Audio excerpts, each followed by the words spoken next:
So, Not from Strand. from who? It was from Merrick. Okay, but we have this concept that nobody likes, so, but, and here we're jumping right to construction documents, but we still don't have a concept, you know? So you're looking for a checkpoint to agree on the concept? Yeah, You're don't looking you for see like design that's what we standards. need to do? Does this RFP include design? It is for It is design. only Only for design, But based on what concept? based on a low impact. Oh, okay, so like Simple. someone who's seen the old concept, because we're a public agency, without any other, with any other documentation or written stuff, they might assume that that's what we want to build and bid on that, correct? They might, Uh-huh. but I mean, I think in my experience, typically the people who are going to provide you the best product do their homework up front. They're gonna call our staff, they're gonna ask to meet with us, they're gonna ask to meet at the site, they're gonna ask us what we want. We're gonna explain to them what has happened so far, Right. that is not at all what we want. We want a low impact design that fits, you know, the terrain, the nature of the park. Can I just ask this last question? I'm a fan of, it sounds like you already put the low impact, Rebecca was just praising how we got those words right, but the more information the better, so they don't have these individual, I prefer everyone got the same information as much as possible. So like, as long as it says those words that you just said and that it's not based on a former design, it's, you know, we've budgeted this much money, like, I just feel like you're gonna get quality responses back to what you have available, rather than throwing it out there and having 4 proposals come back for 80,000. If the people who are bidding know this is how much is budgeted, if they can make that work, they can, you know, you're gonna get those proposals.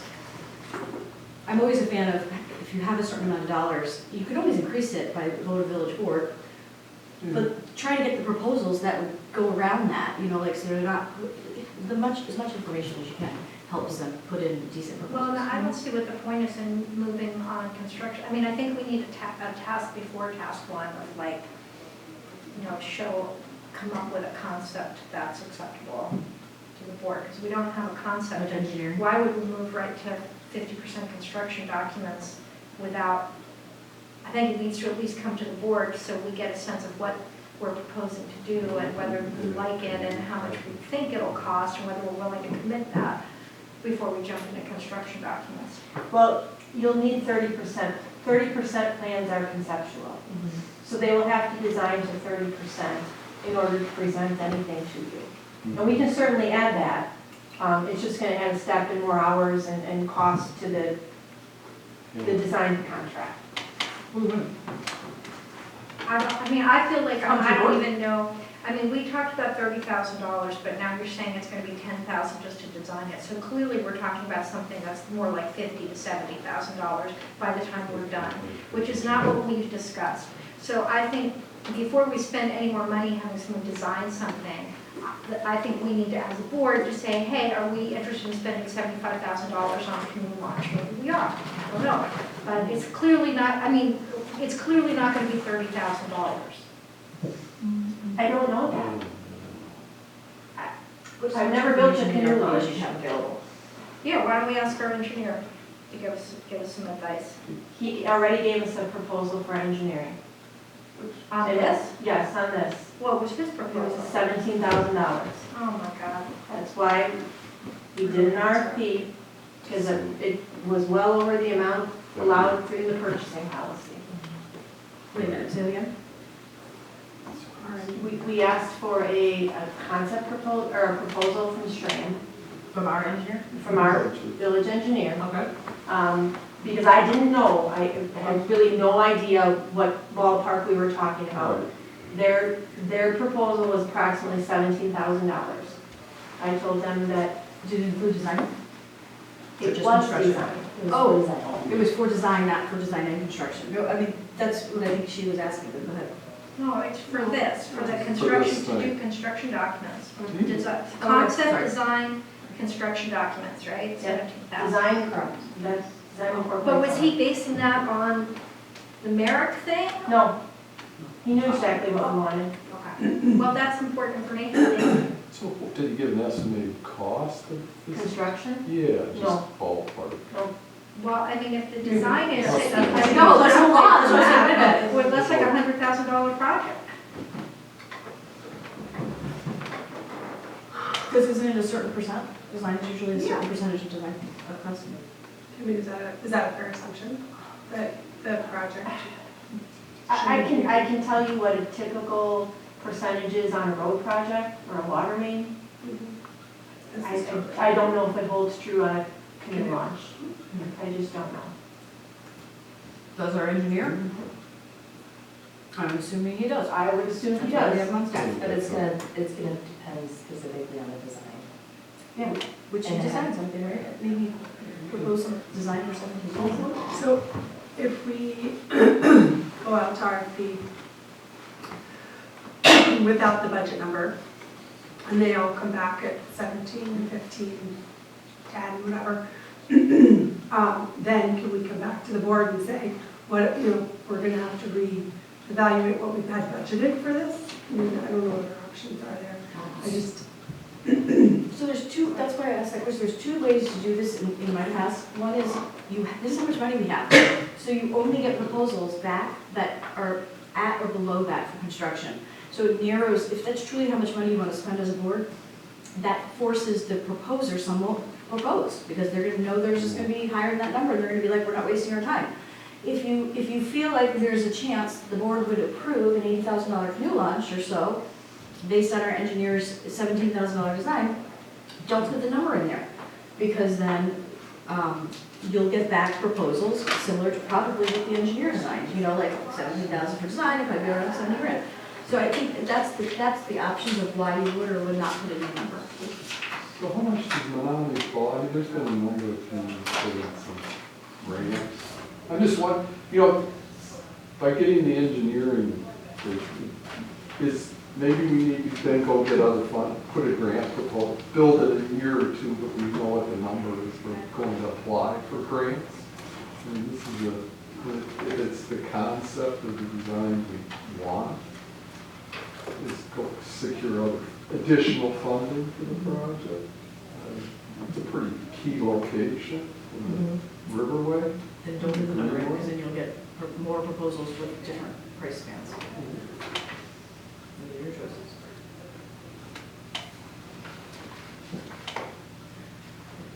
In addition to the wording that you already have that talks about the low impact of the design, outside of having a crystal ball and know whatever number would be for construction, would just be to further specify that we're looking for a low cost construction option.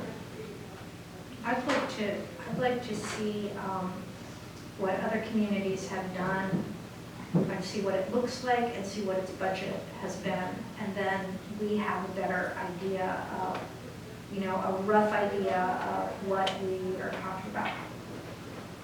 I mean, there must be canoe and kayak launches that other communities have done in Wisconsin. They're just going to be different based, the cost is, there's a number of factors relative to the permitting and the cost of that grading down to the site and the purpose of that specific launch.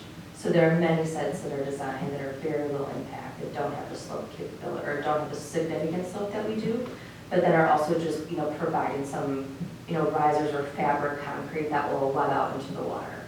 And we've invited other people and other organizations, including the Menominee River Valley Partners. We've also connected with, I've seen a lot and been in a lot of launches, but they are going to get very specific from a cost perspective on how whatever platform you have, or whether it's not a platform or concrete, or whatever that slab is that meets the water, and your slope, that's where If you say low cost, are they going to, then they might eliminate the concrete? Right, there'd be elements to the design, I'm assuming that would be eliminated. Correct. If you're going low. correct. I know what you're saying with the slope, it's going to be more expensive if it's higher slope and all that, but there are some elements that would, you can use stainless steel pipe, railing, and there's some that would go lower. So I hear what you're saying, and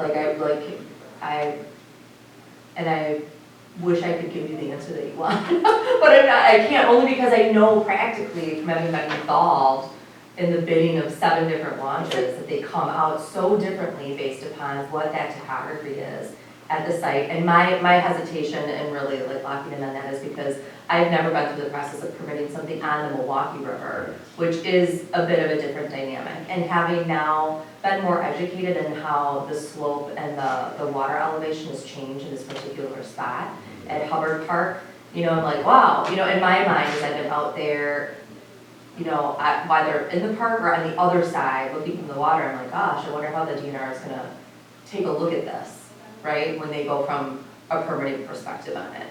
But, Can I just say, it's like a design competition. I mean, there's 2 ways to look at it. If the board is interested in, show us what you can come up with, and not specifying the cost, then you're gonna get a lot of options. I mean, you're gonna get a lot of options. They're gonna get real creative, and that's gonna be great. Or is the board more interested in, we budgeted this amount of money, and let's see what we can get for that dollar. So it's just 2 different ways of what are you expecting to get back, and they're totally different. I mean, and they're both positive. So I'm more, if I had to lean, I'm more, we budgeted this much money and let's see what we can get for it. And in order to get that, you have to put the number in. But if you're more on the other side of, which is positive too, it's more like a design competition, just tell us what you think we can get there, then you're gonna get more options, but they might all be more expensive.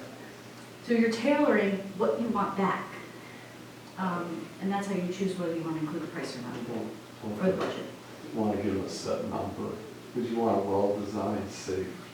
You know, he has, See the that, Strand had it sideways, because if you look at the flow, you know, and ease of getting in and out and stuff, but we may not want one if it's not really bad. But we should have waited till next landed. year and not put it in the budget. We should have just gone out for design and then budgeted for it the next following year once we knew the design.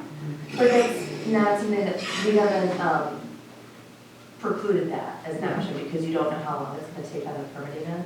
And it can take in some of these projects an extensively long period of time, because it's just some of the DNR cutbacks and starts from the permitting agents from the field doing this. But Still have to wait until we have a budget. to Trustee Amenta's point, you know, I think the opportunity, I like the idea of doing the check-in, because that would be, you know, a pulse check on what it is in terms of, they're not gonna be able to get you anything unless they go and start at 30%. I mean, that 30% is concept. 60% is preliminary design, 90% is final, you know? So, and having a check-in relative to what it is, and it'll be a good reference point, I think, for all of us to make sure that, number one, this is what we think we can get for that. And from a minimal, low impact design, and then to also, you know, say, is that where we want to go? I would say minimal, low impact and low paving, like minimal paving, you know? Yeah, so for a number of people, when they, and that's something, I don't think anyone's opposed to including. One of the things that's talked about the most with that is, you know, if you, the less paving you do, the less hard service, less accessible it will become. I don't know if we'll even be able to get an accessible launch into this location just because of the slope factor. That means not an engineer. If you've ever walked up and down the slope into the water, like, I'm like, oh, this is, you know. So, you know, but I think. Does it have to legally be accessible? No, it doesn't. It's just one of the, I was just entering that as like a different facet of the See, I mean, that discussion. would be an important thing to put in the RFP, you know, like, I mean, I don't, let's say it costs another $50,000 to make it accessible, you know. I just feel like I don't want to put the cart before the horse, and I feel like I don't want to put the cart before the horse, and if we're asking for, it's sort of like we're asking for, I think, I'm not sure from this RFP that it will be clear about what we're asking for, so that we're getting the same responses from everybody. And I also am starting to suspect that we're never going to be able to do this for $30,000, so. Can I just ask about the ADA accessibility as well? We got sued in Milwaukee and had to pay millions to make the ADA accessible to Riverwalk. So is there a new law, or is it just assumed that? I just don't want to have that happen to us, so I just want to throw that in there. It's docks around the river that we had for downstairs. Just so you don't get lost.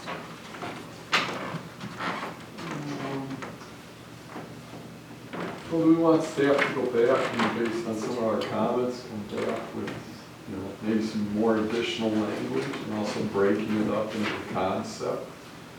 So there's a checkpoint, so we get mission concepts and costs, associated costs.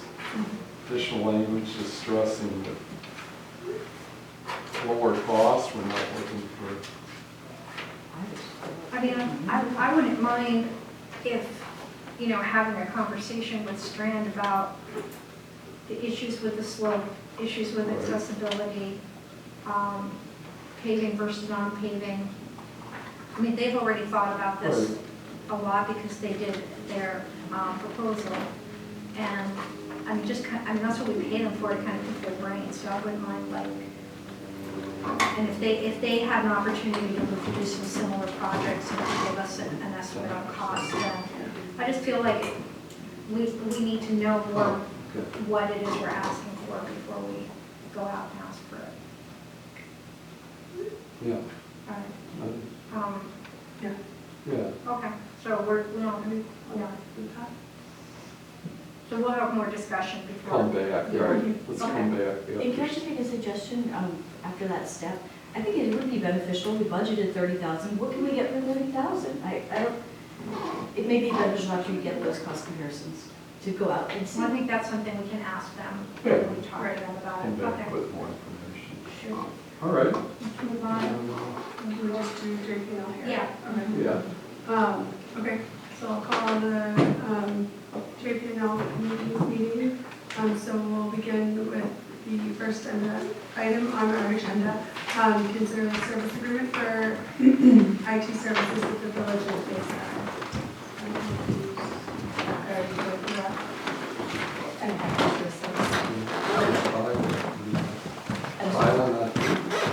He's in the other room on community business relations, so I'm happy to speak to it.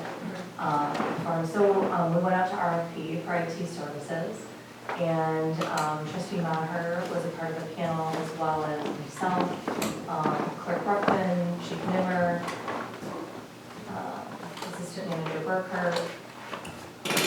That was it. It seemed like a larger group than normal, but all of us interacted a little bit in some different ways with regards to IT. And the recommendation coming from that group was to move forward with the contracting of IT services with the Village of Bayside.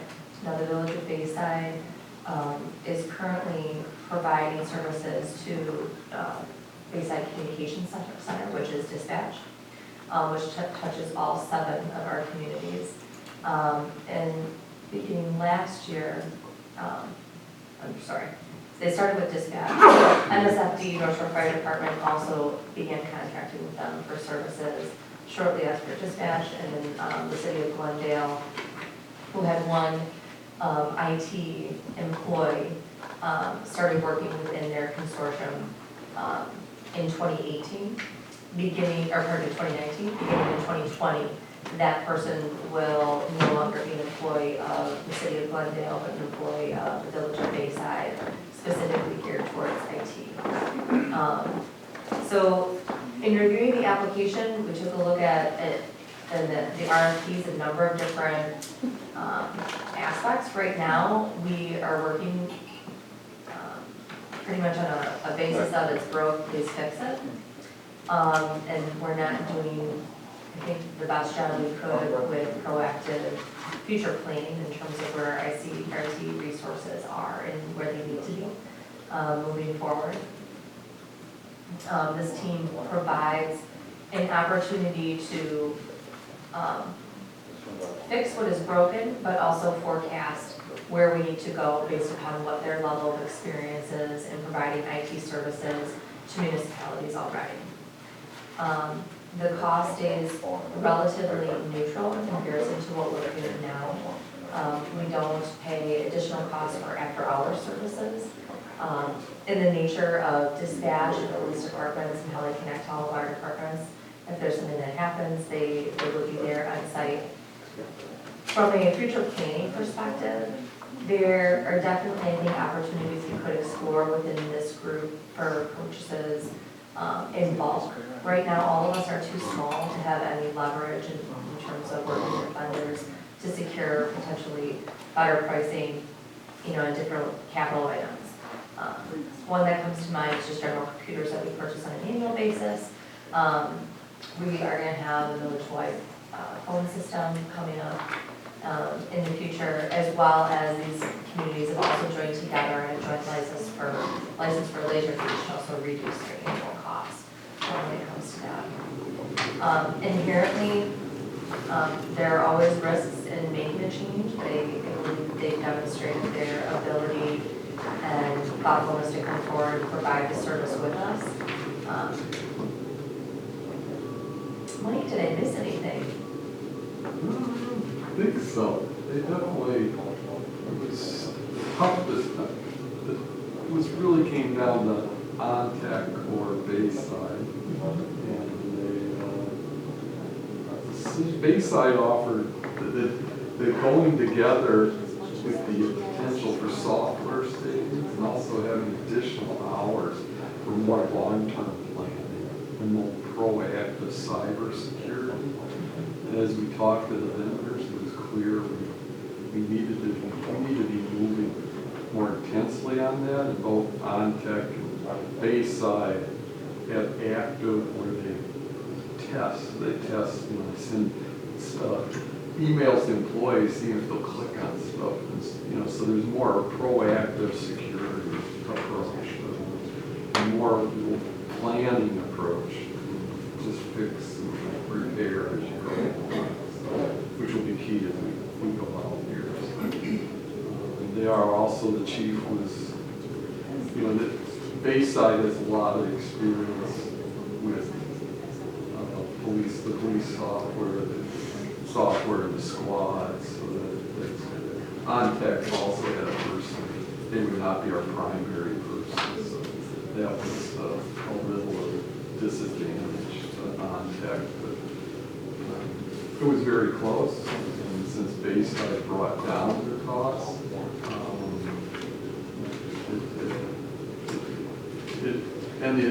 looking toward the future, some type of more consolidated shared services is definitely would be beneficial in some ways. So it's an approach, if that's a direction we want to take. I just had kind of a question. Is this typical? Like, you know, I mean, I guess I'm more used to like our relationship with the vendor. And so I definitely think the concept of, you know, potentially moving towards like maybe a North Shore, you know, shared service of IT is something that would be beneficial to all of our communities. But this, I mean, as I read this, I was just a little bit kind of surprised. You know, it makes sense to me, but it just seemed a little bit, you know, atypical of the situation. And so, you know, I just wasn't sure how did their department come about? Like, how did this all come about that they were moving forward with providing IT services to other communities? Well, one of the things last year with managers that I did is say, okay, what areas are the highest priority to focus on? Like, where are the lines of synergy where we could develop relationships? All of a sudden, communities are never going to jump in and do something just because somebody thinks it's a good idea, but it's trialing and to see what will work over a course of a period of time. IT was an immediate need for the city of Glendale as they were working at their city hall. They are also the only employee in the addition to the city or Village of Bayside who has an full-time employee in this area. Most municipalities of our size are going to have a service because you can hire one person to cover the planning and skills that you need to do all of the areas. We all currently receive some level of IT support from them already because they are connecting to our customers in every squad. So as that changeover occurs, the trouble with that is that we also found through that process is many police departments want to do it their way. So the process of routine, creating a routine of a best practice and how we do that becomes more important because particularly in police departments, it's the IT component, the body cams, all the things that run their technology. Independent police departments would not be as competitive in terms of getting prices together. We can definitely do something much more. So what you're seeing right now is something that is organically grown from that direction. So we had a very serious conversation amongst our panel about it. This provides, it opens the door to an opportunity to really further explore what this could be. We know that from a planning perspective, there definitely some clear lines that we see and benefits from the conversation we have for them to save on cost from a capital perspective. But then what we need to do internally as well. 5 to 7 years, I'm not sure how long ago it was. It's like a $12 million investment in like system for radios, for police, that it, I was at the ICC in 10 years, and it's not replacing it. So, when you were saying capital items, I'm going to guess that that's part of it in the future. Anyway, Eventually, bridge project is a lot of those two is all dispatch, which is another reason why the subsequent decided to go into because the cost of technology is driving everything. The service provider, but that is so it's, it provides that opportunity to have more minds at the table and and you probably know the date, I think it's 5 years or more. so you're correct in that it's not typical. And I suspect that, She wanted me to start building employees, and now very kind people to I shouldn't have to go. it's not changed sort of like that. Even if we are working with someone, there's still, like, for example, right now, there's a course of not only dispatch and their people, have them walk me through what they need to get communities through this. And then the police. Yeah, okay, sure. They provide that service right now, we just have that. And we're all learning, right? But, so, Business, I guess. but I think that the group in general, the conversation for weighing the pros and cons. You could be back at this for another, year, RFP, and you might think the cost is too high, you're going after another vendor. All these other vendors have bring up costs for choosing services. Very interesting. I'd have to, in order to move it, With the I'd have to exception. eliminate Because I think that there's genuine benefit on both sides. And so, internally from a contractual management standpoint, a part of it is you're always watching this go because you don't want to be doing Yeah, that. it is. I have to. So after we evaluated those factors, I will say that I prolonged that meeting for I think another hour because I wanted to make sure that the team really vetted through what the pros and cons were because I wanted to go on eyes wide open, right? But we still came to this conclusion. That was probably more than you wanted, but I'll to share it. That sounds fine to me.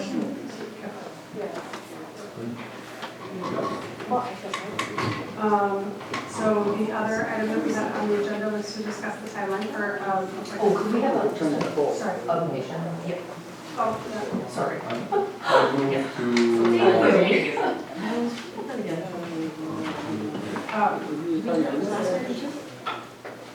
Because we're supposed to do it every day. Yes, we gave direction. Yes. move for the committee to recommend to the board that the state up into a service agreement with the village of North Bayside for IT services. Second. You didn't know I was just continuing. Okay, so then we will move on to the timeline for recruitment process. So this is back, we started discussing this in October, with just a little bit of time. Some of the items that did come out of the conversation were whether we should include interviews in the timeline, possibly list the volunteer event with committee chairs, conduct conversations, send postcards every other year, so the odd years instead of every every year, since we have a lot of applications on file. Remind people that there are always volunteer opportunities without formally appointing on a committee. Consider setting a meeting with committee chairs in January to talk about current needs of their committee. So this was kind of left, quite in limbo. We definitely, can bring it back, we're running out of time again. But just to review the timeline before you as we go into 2020, especially if additional meetings are needed, or if we would decide to mail out a postcard or conduct interviews. So, we just want to make sure everyone has those on their schedules, especially, that we do not try to put in last minute meetings or last minute interviews with people. So I'm open to any suggestions. Did we also discuss strongly suggesting, if not requiring, that people go to a meeting Correct. as a committee Yeah. deadline? Yep. I just did that the last, Yep. was it maybe or? Yep. So I do have that noted as,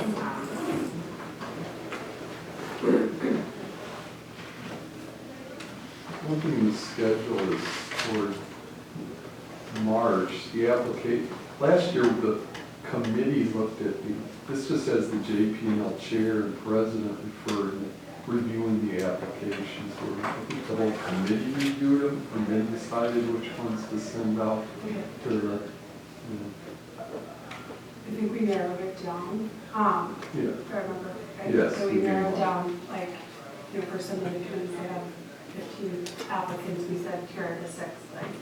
you kind of pick from there, right? Yeah, that was There's- it, we said. On April 23rd is a special JPL meeting, which I think is what we did last year, where we screen recommendations Yep. by committee. But before, I don't think we had recommendations from committee chairs before we looked at that. Correct, we sent it out, we reviewed did. them and then sent them.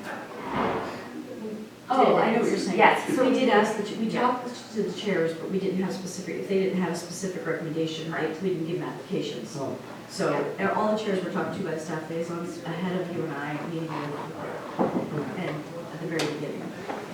But then once JP&L was forwarded the ones that we needed help with appointments, then you guys forwarded on to the chairs, the specific applications. Correct. Yep. Yeah, we had a short list, and we sent the short list to the committee chairs. Yep. And then they gave them stuff back. Correct. But this is the other way around, but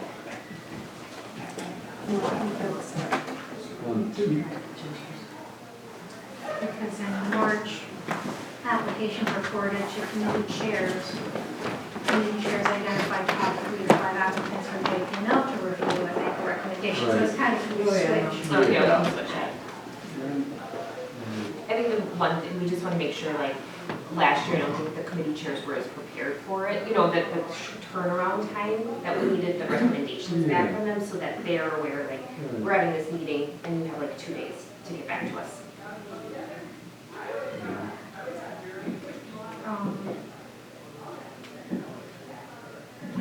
Well, I remember the big issue for me last year was their HRC, I felt particularly needed to Yeah. have some kind of interview process, and that's Yeah. not in here. Yeah. Those are the processes. I don't know, we have a committee chair here, Pete, we're talking about appointments to committees. Okay. Oh, we have 2 committee chairs, Jenny's here too. You were talking to me, actually. So then we're talking about appointments to committees, and last year, we had a whole bunch of names, and they said what they were interested in, and JP&L kind of went through the paper applications and came up with how many, 5? Depending on how many 3 to 5 maybe, and then we got input from committee chairs on the names. On some committees, Pete's did not. yeah, we did. Only ones that the president forwarded to JP&L. Is there a synopsis of who these people are, like a little paragraph? Yeah, I mean, we did everything on paper, we didn't have anymore.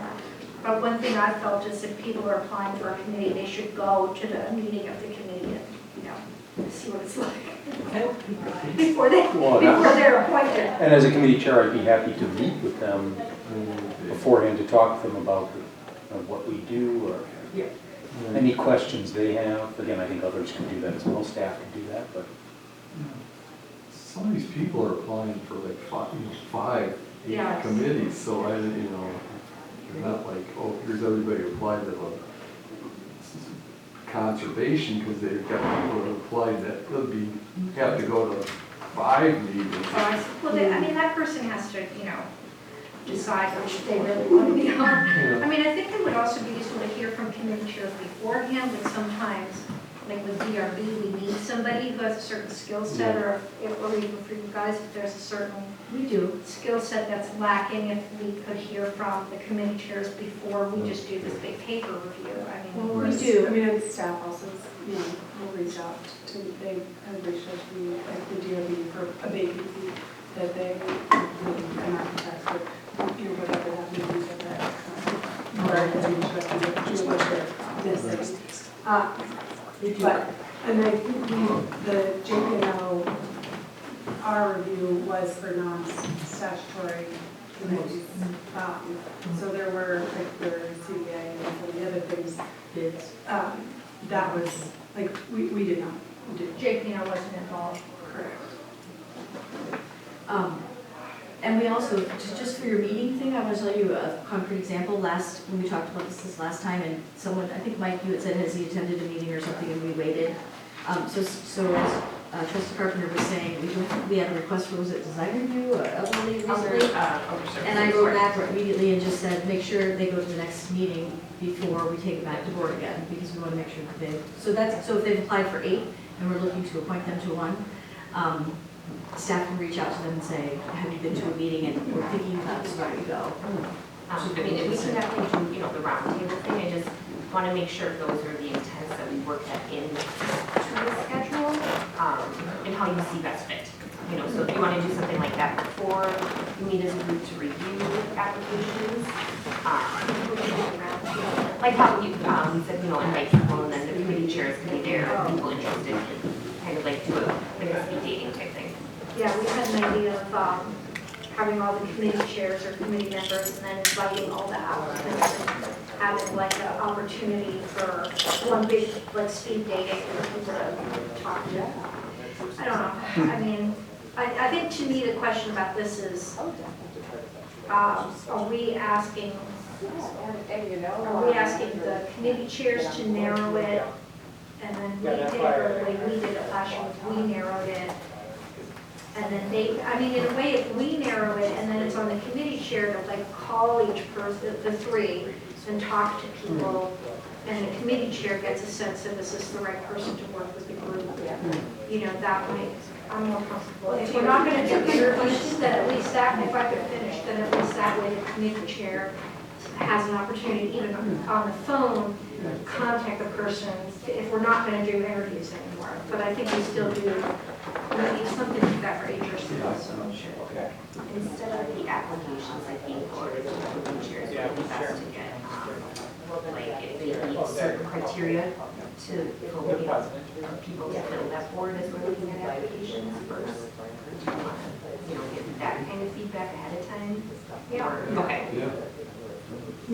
Yeah, I'm fine with the committee chairs, once we are done. Because I also think that the sort of ownership of this is who you selected for the board, or for the committee, versus we're like, here you go, kind of thing. So, then they are like, oh, why, these 3 people picked from, and this is kind of why I felt like they would work in this committee, so, I'm okay with that. I mean, I think we would still have input into the decision before we narrow it down. Can I have a question though, and I'm not meaning this flippantly, but then why have JP&L? I mean, it would be easy, because they're direct village president appointments at HRC, and so, and I'm only asking because it seems like an extra layer, and I just want to make sure that that's the intent, because it already is a very lengthy process. So when we first asked the chairs, it makes sense to say, do you have anybody in mind? So like conservation this year, right before the staff liaison reaches out at the very beginning of the process, and they say, people have been attending, we've had a couple people that have been attending all year, there's like, we really recommend this person. Then staff looks to make sure they have an application on file, and if they don't, they'll call. Like, so it's more of a collaborative process at the very, very beginning, but they never get the full list of all the applications and have to, otherwise, we're having 3 different processes going on. Mine with the trustee Carpenter, the JP&L chair, then you have the JP&L committee, then you have the chairs, it's a lot. So why the JP&L could be just with the whole committee? I mean, the whole committee gets the application and we talk are you talking about through. JP&L? Yeah, right. Yeah, no, I was talking about the chair, then, rather than forwarding a chair and having the chair at the beginning of the process of the committees, right?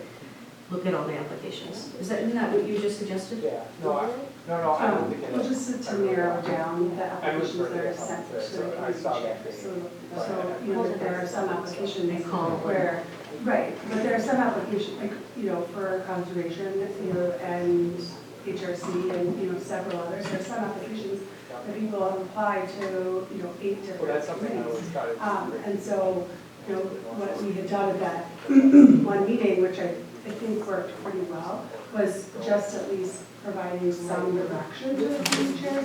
And I think, you know, knowing, like having that information from them as to who's been attending the meetings is definitely really important. And we're sort of, you know, I weighed into our thoughts and direction. So I mean, I do think it was a collaborative process. We usually just give it to them at the very beginning. If the committee chair, think about how we did this for the last 2 years. If the committee chair says, this person who's been attending are done, they're on the list to go to the village board. I've never not said, you know, it's just an automatic. But most of the time, the committee chairs don't have that right away. We've never forwarded all the applications to them to make the calls. That's what JP&L was to do. Right, that's Okay. what we're saying, Okay. that we wouldn't send them all the applications. Okay. We would Like the verify top 3 that. or 5. Yeah. Like last year, that was fine. But I thought it was going in a different direction, so thank you. Well, it does say here that there's a meeting with the village clerk, village president, JP&L chair to review submitted and current applications. I don't think you need that meeting. Oh, I do, because that's the very beginning, correct? That would be for the direct appointments, like that you Right, are any appointment, seeking besides it. JP&L on. Yeah. Yeah. I mean, What's the point of that meeting? For statutory. So there's committees, She's I saying want for you. others, every committee. So there are direct appointments that I can make direct appointments, I don't Yeah, have to just forward make any. your appointments. But if I, like in the past, the reason that it's in the policy that JP&L gets some is when the president is overloaded and they don't know the people, they need some assistance, they delegate down to a committee to help them. That's what all presidents have done in the past, so we're just continuing that practice. Yeah, we have a policy, there's a Yeah. board policy that we never revised And on we're this gonna whole work on that. process, so Yep. that, you know. That is coming back, don't think it's not. The clerk is going to be putting together an outline for JP&L to start working on. Well, I think it would be That's just better not to today. start with the policy and then this would have come out of the policy. I agree with you, and the clerk decided to do it this way because we're coming up to appointments, so she wanted to be very transparent and open. I was just more concerned if we needed to mail a postcard. So typing on postcards. So and we all that think was more- discussed there is so many applicants, Yeah. we're gonna Right. announce it and everything, but we're not gonna do a postcard. Correct. I'm just- That I'm was just- just at the last meeting. I'm just so. concerned that the JP&L committee remain involved in the review of it. And I think it's important for the board that not as many of the board members can participate in this review, because people have certain knowledge, these applications, that people see different things, and it's a good discussion. I think it's very beneficial last year. It's the same process we're following this year. I think, yeah, I mean, I think it would have been good to have, if committee chairs have someone who they feel would be an excellent Right. person, like, we should get that as, so we kind of need, it does need to be a lot of back and forth. But I think if we get the committee input from committee chairs, then we can narrow it down to 3 to 5, and then we give those 3 to 5 names, and I they just want can, you to know that we do that. and do some sort of contact or interview. Yeah, that's good. Good, I'm glad, because that's what we do. Okay. And then and I think we need to add on the application, it would weight very heavily on your application if you actually attend a meeting. I mean, it amazes me that someone would want to sign on for a couple of years and not even go, but, I mean, I would say the vast majority of people don't ever go to a meeting to apply. I agree with you. We haven't had too many that had expenses.